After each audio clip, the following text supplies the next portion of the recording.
Social welfare residential స్కూళ్ళలో multi talented విద్యార్థులు ఉన్నారు అని చెప్పి నాకు ఒక అవగాహన, ఒక నమ్మకం, ఆత్మవిశ్వాసం కల్పించినందుకు మీ అందరికీ మనస్ఫూర్తిగా ధన్యవాదాలు తెలియజేస్తున్నా.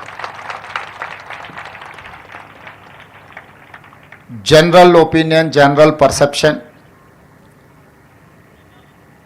వెల్ఫేర్ హాస్టల్స్లో ఉండేవాళ్ళు కానీ రెసిడెన్షియల్ స్కూల్స్లో చదివే వాళ్ళకు టాలెంట్ తక్కువ ఉంటుందనో, ప్రైవేట్ స్కూళ్ళలో చదువుకునే వాళ్ళకు టాలెంట్ ఎక్కువ ఉంటుందనో ఒక అపోహ బలంగా నాటుకుపోయింది.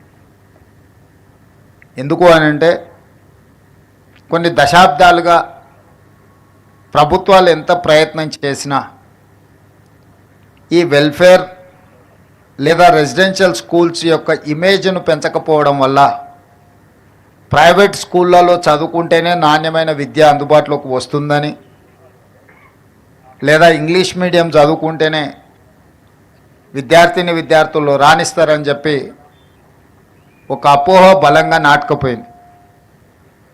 ఈరోజు ఆ అపోహలను తొలగించాలి. రెసిడెన్షియల్ స్కూల్స్ అంటే మల్టీ టాలెంటెడ్ ఎడ్యుకేషనల్ ఇన్స్టిట్యూట్స్.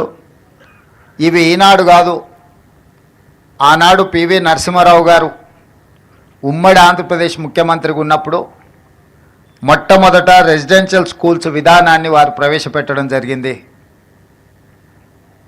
సర్వేల్ గ్రామంలో, మునుగోడు శాసనసభ నియోజకవర్గం నల్గొండలో, నాకు తెలిసి 1971 ఆ ప్రాంతంలో పివి నరసింహారావు గారు మొట్టమొదటి రెసిడెన్షియల్ స్కూల్ని ప్రారంభించి ఉమ్మడి రాష్ట్రంలో ఉండే విద్యార్థులకు అవకాశం కల్పిస్తే అక్కడి నుంచి చాలామంది ఐఏఎస్లు, ఐపీఎస్లు చాలామంది అక్కడ సర్వేల్ రెసిడెన్షియల్ స్కూల్లో చదువుకున్న వాళ్ళు సెలెక్ట్ అయ్యారు.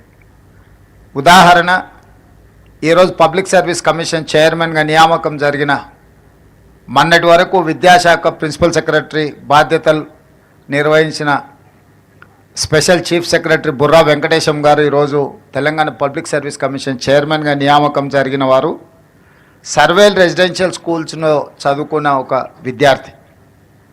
అదేవిధంగా అతనికంటే ముందు పబ్లిక్ సర్వీస్ చైర్మన్గా పనిచేసిన మహేందర్ రెడ్డి గారు తెలంగాణ రాష్ట్ర డీజీపీగా 35 సంవత్సరాల ఐపీఎస్గా ఎన్నో ప్రతిష్టాత్మకమైన పోలీస్ రిఫార్మ్స్ తీసుకొచ్చిన మహేందర్ రెడ్డి గారు కూడా సర్వేల్ రెసిడెన్షియల్ స్కూల్లో విద్యార్థి. చాలామంది ఈరోజు నవోదయ రెసిడెన్షియల్ స్కూల్స్లో కానీ, కేంద్రీయ విద్యాలయాలలో కానీ, రాష్ట్ర కేంద్ర ప్రభుత్వాలు నిర్వహిస్తున్న ఈ రెసిడెన్షియల్ స్కూల్స్లో చదువుకున్న వాళ్ళు చాలా గొప్పగా రాణించారు. కానీ ఒక పీరియడ్ తర్వాత ప్రైవేట్ స్కూల్స్, ప్రైవేట్ కాలేజీలతో కాంపిటీషన్ చేయాల్సిన పరిస్థితి రావడం, ఆ పరిస్థితుల్లో ప్రభుత్వం యొక్క ఫోకస్ ఈ రెసిడెన్షియల్ స్కూళ్ళ మీద తగ్గడం, తద్వారా ఈ రెసిడెన్షియల్ స్కూల్స్ ఆర్ గవర్నమెంట్ స్కూల్స్లో చదువుకునే వాళ్ళు అత్యంత నిరుపేదలు లేదా నిర్లక్ష్యానికి లోనైన వాళ్ళు మాత్రమే చదువుకుంటారని ఒక అపోహ బలంగా నాటుకుపోయింది. ఈ అపోహల నుంచి విద్యా సంస్థల్ని, ముఖ్యంగా ఎస్సీ, ఎస్టీ, బీసీ, మైనారిటీ సామాజిక వర్గాలకు సంబంధించిన వాళ్లకు ఒక సంపూర్ణమైన విశ్వాసం, నమ్మకం కలిగించాలన్న ఆలోచన రాష్ట్ర ప్రభుత్వం మేము బాధ్యత చేపట్టిన తర్వాత పలు దఫాలుగా చర్చించడం జరిగింది. దీనికి సంబంధించి ఉప ముఖ్యమంత్రి బట్టి విక్రమార్క గారు ఇతర మంత్రివర్గ సహచరులతో కమిటీ వేసి అసలు ఎలాంటి ప్రక్షాళన చేయాలి, ఏ విధంగా విధి విధానాలలో మార్పు తీసుకొచ్చి అధికారులతో పాటు ప్రజాప్రతినిధులను కూడా ఒక బాధ్యత అప్పగించి ఒక సోషల్ రెస్పాన్సిబిలిటీ, ఒక సామాజిక బాధ్యతగా తప్పకుండా ఈ రెసిడెన్షియల్ స్కూళ్ళలో విద్యా ప్రమాణాలను పెంచాలి, నాణ్యమైన వసతులను కల్పించాలని ఒక దృఢ సంకల్పంతో ఈనాడు తెలంగాణ రాష్ట్ర ప్రభుత్వం ముందుకు వెళ్తుంది. అందులో భాగంగానే 8 సంవత్సరాల నుంచి డైట్ ఛార్జెస్ ఎప్పుడు పెంచలే.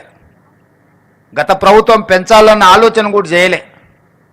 అంటే పూర్తిగా తెలంగాణ రాష్ట్రం ఏర్పడ్డ తర్వాత డైట్ ఛార్జెస్ విషయంలో కావచ్చు, కాస్మెటిక్ ఛార్జెస్ విషయంలో కావచ్చు, లేదా మౌలిక వసతులకు సంబంధించిన అంశాలలో కావచ్చు, ఆనాటి ప్రభుత్వం ప్రాధాన్యత ఇవ్వలేదు.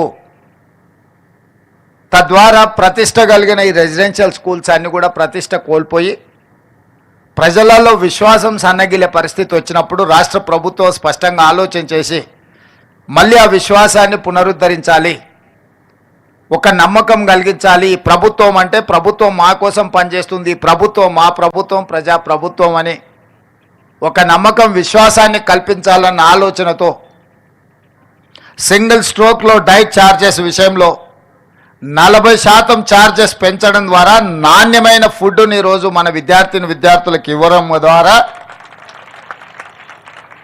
ఆరోగ్యవంతమైన తెలంగాణగా తీర్చిదిద్దాలని మన ప్రభుత్వం భావించింది.